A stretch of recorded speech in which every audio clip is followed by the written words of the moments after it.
দেখতে দেখতে রমজানগুলো একদমই শেষ হয়ে গেছে। কখন যে ঈদ চলে আসছে একদম টেরই পাওয়া যায়নি। আর আলহামদুলিল্লাহ এবারের রোজাগুলা এতটাই শান্তিপূর্ণ ছিল, না ছিল পানির পিপাসা, না ছিল ক্ষুধার্ত, না ছিল কোনো প্রকার ক্লান্তি।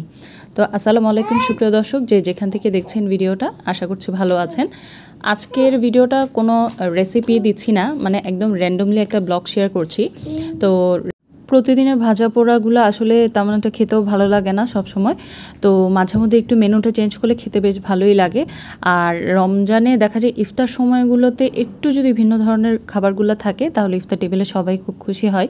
তো আমি সেদিন করেছিলাম গরুর মাংস, মানে যেটা হচ্ছে একদম নতুন আলু দিয়ে ঝোল করে রান্না করেছি, সাথে ছিল ভুনা খিচুড়ি এবং অন্যান্য যা যা আইটেম থাকে ইফতারে সেগুলো করেছি।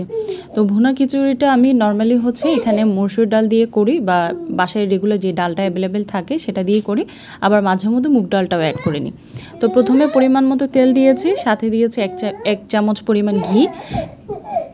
ঘিটা আমি দেখা যায় সবসময় রান্নার শুরুতে অল্প পরিমাণ ব্যবহার করি এবং রান্নার শেষে যখন চুলা থেকে নামিয়ে নেব এর আগে করেই একদম বেশি করে দিই। সেক্ষেত্রে দেখা যায় ঘিয়ের ফ্লেভারটা খুব ভালো পাওয়া যায়।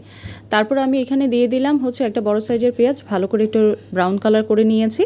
আর গরম মশলায় দিয়েছি এলাচি, দারচিনি, তেজপাতা, আর হচ্ছে অবশ্যই পাঁচফোড়নটা ব্যবহার করবেন। খিচুড়িতে একটা আচারি ফ্লেভারের জন্য পাঁচফোড়নটা ব্যবহার করলে খেতে বেশ ভালো হয়।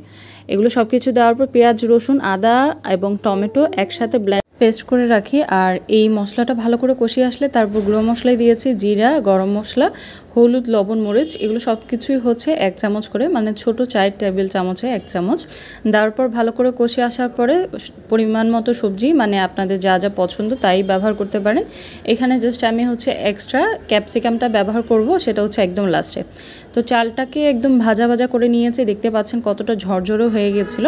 তো এ পর্যায়ে আমি পানি দিয়ে বা চুলার আঁচটা সবসময় বাড়িয়ে রাখতে হবে, কারণ হচ্ছে কি তারপর দিয়েছি 2 টেবিল চামচের মতো লবণ দিয়ে চুলার আঁচটা বাড়িয়ে রেখে একদম ভাতটা যখন 80% মতো হয়ে গেছে, পানিটাও শুকিয়ে গেছে, এই পর্যায়ে আমি ঢেকে রেখে দিয়েছিলাম। এখন লাস্টে দিচ্ছি হচ্ছে ক্যাপসিকাম, কাঁচামরিচ আর সামান্য পরিমাণ আচার। আচারটা অবশ্যই দেওয়ার চেষ্টা করবেন, সেক্ষেত্রে হচ্ছে কি খিচুড়ির মধ্যে আচারই একটা ফ্লেভার হয়, খেতে খুবই ভালো লাগে, স্মেলটাও খুব সুন্দর লাগে। তো ক্যাপসিকামটা ভালো করে মিক্স করে এবার হচ্ছে আমি একটা তাওয়াতে দমে বসিয়ে রাখবো, জাস্ট হচ্ছে 10 থেকে 15 মিনিটের জন্য। এর মধ্যে অলরেডি সব কিছু সেদ্ধ হয়ে যাবে। এই যে দেখতে পাচ্ছেন, এটা হচ্ছে একদম লাস্ট মুহূর্ত, আমার একদম রান্না কমপ্লিট হয়ে গেছে, অনেক একদম ঝরঝরে হয়েছে খিচুড়িটা। এবার হচ্ছে নামানোর আগে করে আমি পেঁয়াজের বেরেস্তা দিব, সাথে হচ্ছে ঘি দিয়ে চুলা থেকে নামিয়ে নেব। পেঁয়াজের বেরেস্তাটা আপনারা চাইলে স্কিপ করতে পারেন, তবে দিলেও সুন্দর একটা ফ্লেভার অ্যাড হয় আর কি। এখানে আমি 3 টেবিল চামচের মতো প্রায় ঘি ব্যবহার করেছি। আর এখন হচ্ছে আমার টোটালি রান্না কমপ্লিট, এবার সাজিয়ে পরিবেশন করেছি। থ্যাংক ইউ সবাইকে, আসসালামু আলাইকুম।